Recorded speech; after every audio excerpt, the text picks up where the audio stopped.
Hello and welcome to Tom Wainwright Reads Books. This is my new YouTube channel dedicated to all things books. I'm still quite early on in my YouTube journey.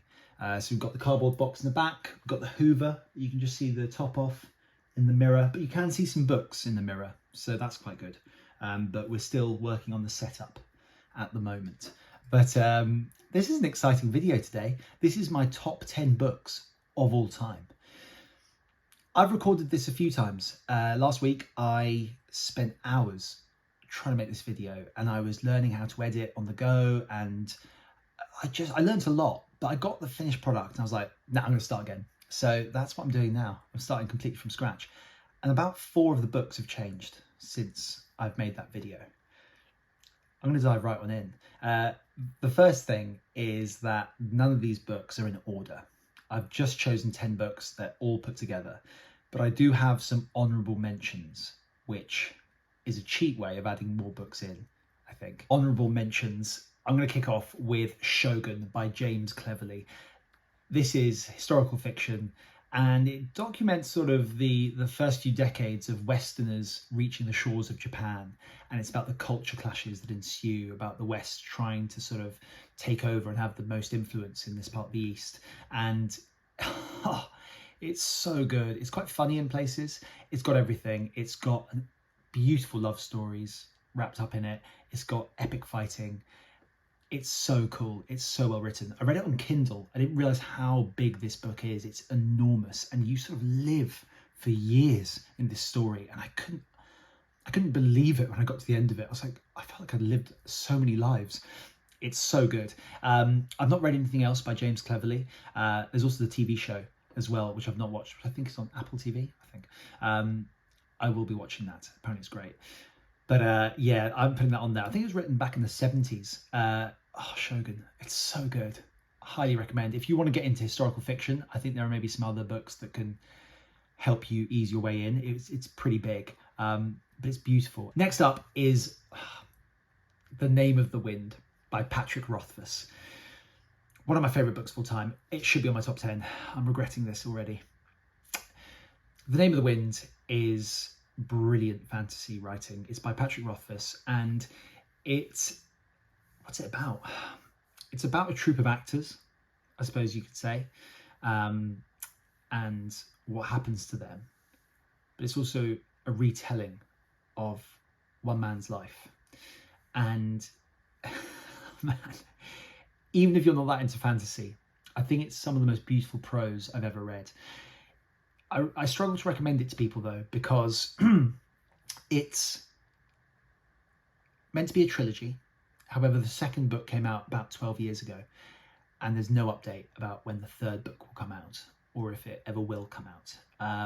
If you want to find out more about that, there are some great booktubers who will take you through what's going on with that trilogy and the writer. But it's beautiful, and the second book is fantastic as well. But The Name of the Wind was one of the books that got me back into fantasy reading, and I adore it. The main character, I'm not even a big fan of him. I don't like him, but it didn't matter. The world around him and the way he navigates, and the way you just know in the future he will be humbled, kept me going, and I adore it. Next up is A Clash of Kings by George R.R. Martin. This is the second book in the Game of Thrones, or the A Song of Ice and Fire series. I love political intrigue, and I don't think there's anyone who does political intrigue in a fantasy setting better than George R.R. Martin. I could have put a few of the books from that series at this spot, but I chose Clash of Kings because I love the first book, Game of Thrones. I love it, but there's something that happens about the shift in the world. Things really get going, and I think I'm right in saying Clash of Kings is the book where the Red Wedding takes place, and anyone who's seen the show knows how traumatic that wedding is. What a book, what a book, what a cast of characters as well. Oh, so good. But it's an honourable mention. Next up, we have Down and Out in Paris and London by George Orwell. This was recommended to me by my dear friend Charlie when I was about 18, 19. I wanted to get back into reading, and he's like, read this, you'll love it. And we were both working behind a bar, and there's something about reading about someone sort of living in poverty in Paris and in London, navigating sort of the restaurant scene, working as a waiter, working in the kitchens, and it was so visceral, felt so real, and it's just stuck with me, this book. I've also been inspired, actually I think I said this in my first book, but I've got a few books about what it's like to work in the service industry, and that's all because of reading that book. I love it. Next up is Keith Richards' Life. Man, Keith Richards, he's one of my all-time heroes. He's the guitarist for the Rolling Stones, and he's just lived such a life. I'm not sure if he wrote this or if it was ghostwritten, but it doesn't matter. It's beautiful, and seeing how he meets the rest of the band and how the Rolling Stones were formed and what it was like to go touring, and just that epic period of time, that amazing period of time for music, is beautiful. And I think it's the best autobiography I've ever read. I think. I've got another one. I'm going to add another one in. Another honourable mention is this. This is a ridiculous book to have on here, but it is Swim, Bike, Run by the Brownlee brothers. If you don't know much about triathlon, the sport, it's a sport where you swim, you bike and you run. And these are two boys from West Yorkshire who dominated the sport for a long time. And you know, even if they weren't winning all the time, they just had such character. People always talked about the Brownlee brothers. I can't remember where this book finishes, but it's written by them, and it's about them growing up, competing against each other, training together as well. They train together, which is quite cool, about their rivalry together, but also their love for each other. I'm not sure if this story is in this book. I can't remember. And I've read this about 5 times. I just love it. I love triathlon, and I just think it's so well done. It's a small book. Read it in a day. But there's a great story. I can't remember if it was the Olympics, but Johnny Brownlee, who's the younger brother, was always angry at his brother, who was crowned, you know, the best in the world. And he's like, I've got to beat him. I've got to beat him. So he went for it on the swim. On the bike, he was miles ahead. He got to the run, and he started off, and everyone was like, he's going to do it. He's going to get gold. But he went too hard, and he literally was only about 50 yards away from the finish line, and his legs just went. He started to pass out, and his brother was just behind him. And it's this beautiful bit of sportsmanship where, you know, Alistair Brownlee is watching his brother collapse in front of him, and he's like shaking his head, almost laughing, being like, what an idiot. And he ends up picking his brother up as someone races past to go and get gold, and he pushed his brother over the line so that his brother went ahead of him. Just really honourable stuff. And I love this book. So that's an honourable mention as well, because I've read this so many times. So that should be on there. Should I add anything else in on my honourable mentions? It's kind of cheating, isn't it? Let's just get started. The top 10 is going to begin now, and I'm going to say it again, they're not in any particular order. Number 1 is Shantam by Gregory David Roberts. This is an amazing story. It's semi-autobiographical, and it tracks our protagonist. He is an Australian convict, and he escapes Australian prison and flees to the slums of Bombay in India. It's got everything, this book. It was recommended to me by both my sisters when they were traveling years ago. They said, you're going to love this book. And I did. I read it a few years later. And this is on this list because I remember the feeling of finishing that last page. I could barely breathe. It was such an epic journey. It's a thriller in some places. It's an action-packed book. There's also a love story. But the main reason why I love it is because of the colourful cast of characters you meet. And there's one character in particular who I think is everyone's favourite. It's also quite a harrowing book as well, but beautiful. Next up, we have Birdsong by Sebastian Faulks. Faulks? I've never said his name out loud. Faulks. We'll go with that. This is historical fiction, and it is a love story, I suppose, set throughout World War One. But mainly it deals with the horrors of trench warfare. And I remember when I read this book, and I remember the first thought I had when I finished that last page, and it was, this is the perfect book. It's so beautifully written. I've not read anything else by Sebastian Faulks, and I'm going to write that wrong this year, hopefully. But it's epic, and some of the scenes that are written have haunted me ever since. I love it. 5 out of 5. Next up is Harry Potter and the Half-Blood Prince. Some of the books on this list are here for nostalgia, and this one is certainly ticking that box. I have to put Harry Potter on here because it's what got me into reading. I could have put any of the books on.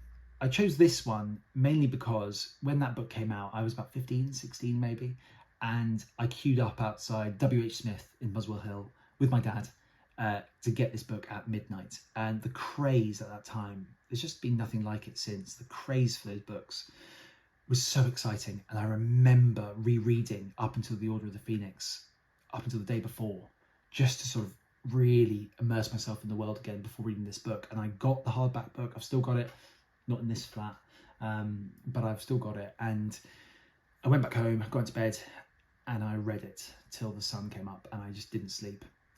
It was such a wonderful experience, and I've not had that I've been chasing that high ever since. So I thought I'd put Harry Potter on here. I chose this book not only because it was the one I remember queuing up for at midnight.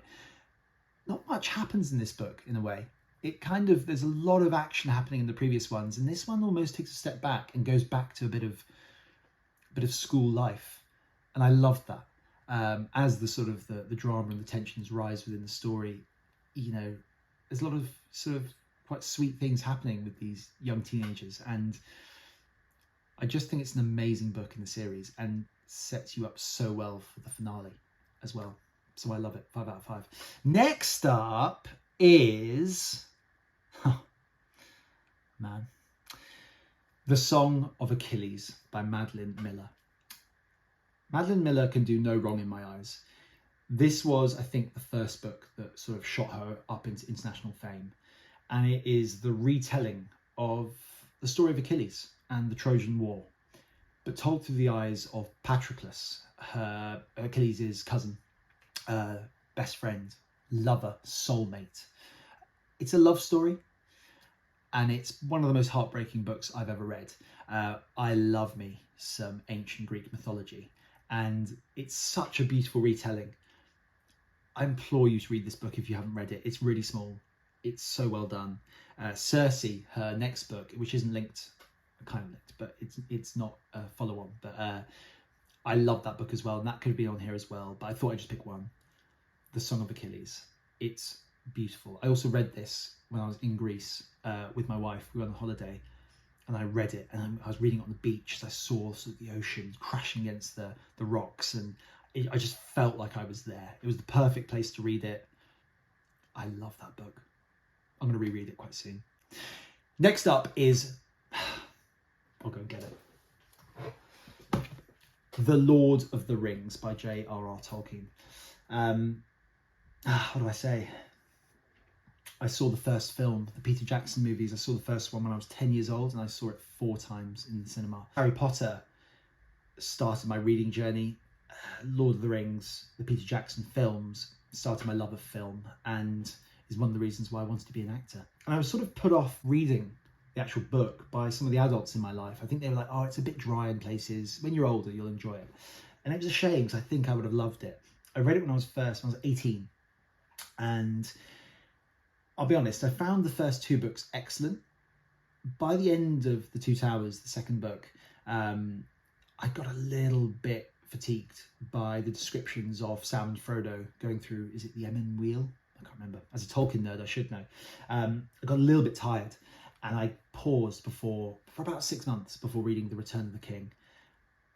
You know what? It was a good decision, because when I came back to The Return of the King, it's one of my favourite books of all time. I am considering this one book, by the way. Don't come at me saying it's 3. It's in a book, so I'm counting that. I think Tolkien also believed it should be considered one piece of work.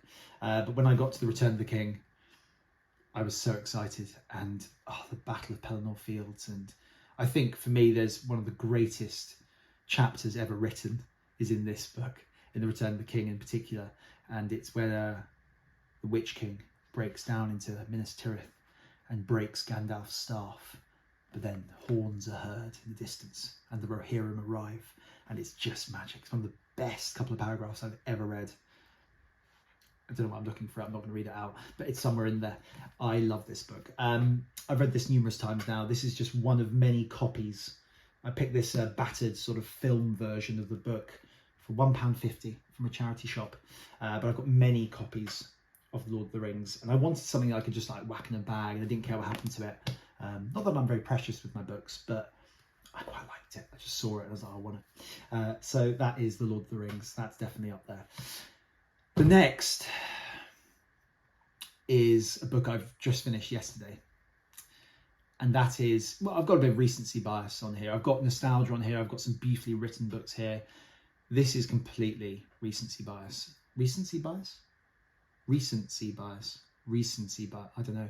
Anyway, we've got here The Sword of Kaigan by M.L. Wong. Oh man, this is YouTube's fault for making me read this. It's on a lot of people's, lists of best books ever, best fantasy books ever. I was a little bit worried that the hype would be a bit too much. I didn't need to worry. It was amazing. It tracks two characters in a sort of fantasy setting set in Japan, almost based off Japan and Japanese culture. And it follows two characters. It follows, I've forgotten their names, I finished it yesterday. It follows the Matsuda family and 14-year-old Mamoru, who's lovely, and his mother as well, Misaki. And I thought I knew what this book was going to be about. I kind of thought it'd be this epic, sort of slightly magical Japanese family drama. And it was, but it was so much more. The first sort of, I don't know, fifth of the book, I was like, oh, this is excellent. The first fifth of this book, I was like, oh, okay, this is going to be excellent. The magic system was quite intricate, but not too much. It made sense, and it was all based off of, nature and elements, and I was like, oh, this is really cool. And the writing was wonderful, the world building was great. It wasn't what I expected as well. No spoilers, but it wasn't what I expected. And then it got about, I don't know, just before the halfway mark, around there, it cringed me out a little bit. I don't think I'm massively into epic fantasy. I don't think I am anyway. That's not true. I think I am. Anyway, but I got a bit cringed out. It got a little bit Marvel-y and a little bit superhero-y just for like a chapter or two, like tiny amount. I was like, oh no, I don't like this. But I was wrong. We then get to the halfway mark and things start to happen. It's so good. It's like a fantasy book, and then it becomes one of the greatest pieces of literary fiction I've ever read. Okay, that's a bit too much. I'm a bit overexcited by it, but it was beautiful. And M.L. Wong, when she wrote this, she was only like in her 20s, I think. She's so young. And for the next half of the book, I couldn't believe what I was reading. It's amazing. This is on my top 10. I will be updating my top 10 books all the time as I read more books. I'll do it quarterly or monthly, I don't know. But this is going to be up there for a long time. It was beautiful, and it turned into this beautiful family saga that I've not recovered from yet. I'm going to not read for a little bit. I'm going to do another video soon about you guys helping me choose what to read next. I just need time to process how good this book was. M.L. Wong has another standalone. This is a standalone, by the way. So there's no series attached to it, which I know for a lot of people starting fantasy books, they get a bit fatigued by the idea of reading 14 massive novels. But this is a standalone. She also has Blood Over Bright Haven, which is also reviewed very highly. Emma Wong is now. She's rocketed to the top of people's sort of favourite authors. I agree. Next up, The Lies of Loch Lamora. This was a late addition to this list. I just forgot about it. I forgot reading this a number of years ago. I read all the books in Scott Lynch's The Lies of Loch Lamora series. This is on this list because of fun. I had so much fun reading this book. If someone comes to me with a question going, oh, where should I start with reading fantasy? You seem to really enjoy it. What should I read? I recommend this book. There is magic. It is fantastical, but it's just subtle. It's kind of not even there. What's really there is the characters, and it's one of the funniest books I've ever read. I cry quite easily at books, and I think it's a skill for an author to make you cry, but to make you laugh out loud is hard for me. And this is one of the books that made me genuinely. I was on a tube, I opened it up, and there's a joke in there which I didn't see coming but wanted to come in the same time. And I laughed out loud on the tube. I laughed out loud. what a joy this book is. It's sort of it's a story about a bunch of orphans who are sort of raised to be thieves and pickpockets, and it's them navigating growing up and trying to understand what they stand for. And it's also a heist as well. It's a heist story, and it's so fun. Highly recommend. It's not that big as well. I haven't got it with me. It's quite a short book. I think it's a great book to start if you want to get into fantasy. Next up is some more historical fiction. It is The Pillars of the Earth. The Pillars of the Earth is one of my favourite books of all time, obviously. It is written by Ken Follett, and this is the only Ken Follett book I've ever read. I will be writing that wrong as well this year as well. This is a standalone book. It is a historical fiction, and it is the story of the building of a cathedral in the 13th century, or it could be 12th century. I should just Google it. I'm not going to. It sounds so boring. This is one of the best books I've ever read, and it's a really simple book. That's not an insult. It's really clean and clear, and the characters just come off the page, and you love some of these characters. You also detest some of these characters as well. And it's a story that spans quite a long time, and you really feel that you're growing up with these people and watching people age, and it's wonderful, and it's so peaceful, this book, and also so horrible when dark things happen as well. I'm going to be reading some more Ken Follett very soon. This kind of is a standalone. There are some more books in this world, though, that he's created that I've not read. This will go into the future, based around, is it Kingsbridge or Knightsbridge, where this this little story takes place. So I will be maybe picking up one of those quite soon, but I adore this book. I found it so epic.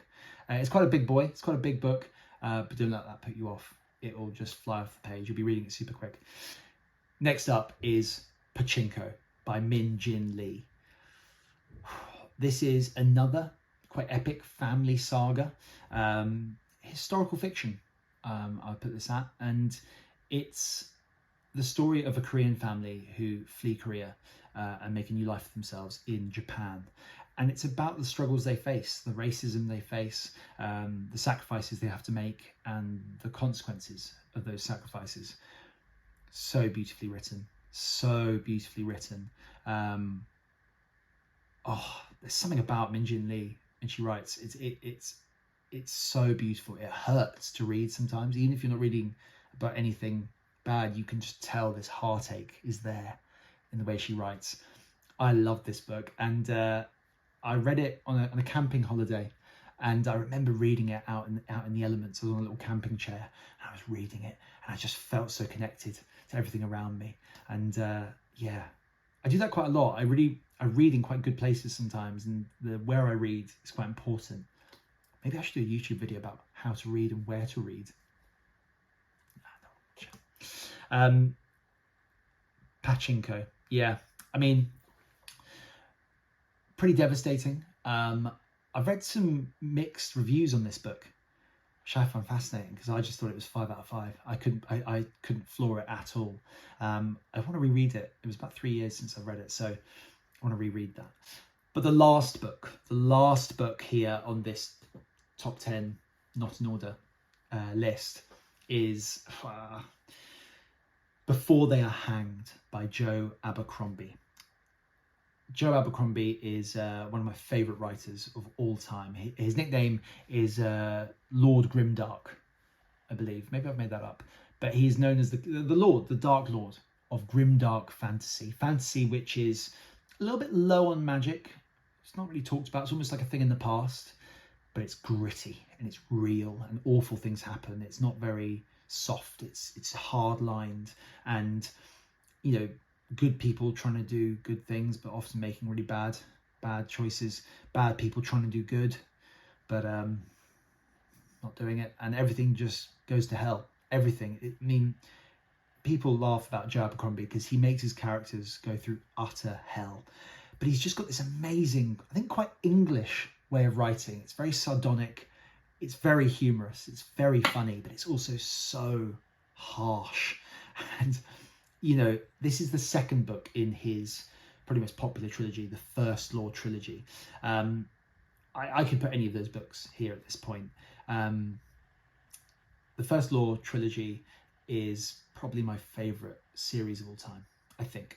And I've just listened to them, re-listened to them. I read them first on Kindle, and then someone said, you've got to listen to the actor Stephen Pacey do the audiobook. So I did, for some of his other standalone books. And I was blown away. He is the greatest narrator I've ever heard. And I've just re-listened to the First Law trilogy, literally last week. Love this book. The reason why this series / book is on this list is because of character. I think good characters is something I look for the most in books. Almost the plot doesn't have to, you know, doesn't have to be there. If I've got good characters, I'll follow them doing anything. And there's no one who writes better characters than Joe Abercrombie. He's got my favourite character of all time, Sandan Glockter. He's my favourite fictional character. I adore that man, and he's awful. He's an awful human being, and yet there's something about him that you just can't help root for. What a book, Before They Are Hanged is. It's the second in this little trilogy, and again, if someone asks me, what should I read? How should I get into fantasy? If I think they're willing for quite a rough ride, I'll offer them the First Law trilogy. And some people find the first book a bit tricky. I personally didn't, but the first one is The Blade itself, and you meet this wonderful cast of characters, and it just goes downhill from there in the best way possible. So that's it. That is my top 10 books of all time. Thank you so much for watching. This isn't me just trying to get sort of engagement on my YouTube channel. Please let me know what I've missed out. What other books do you think I should read, or things I've left off here that should be there? Let me know.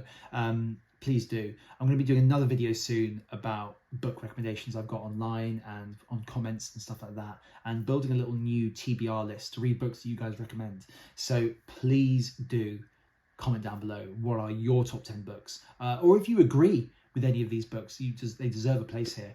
Let me know. Thank you so much, guys, and see you soon.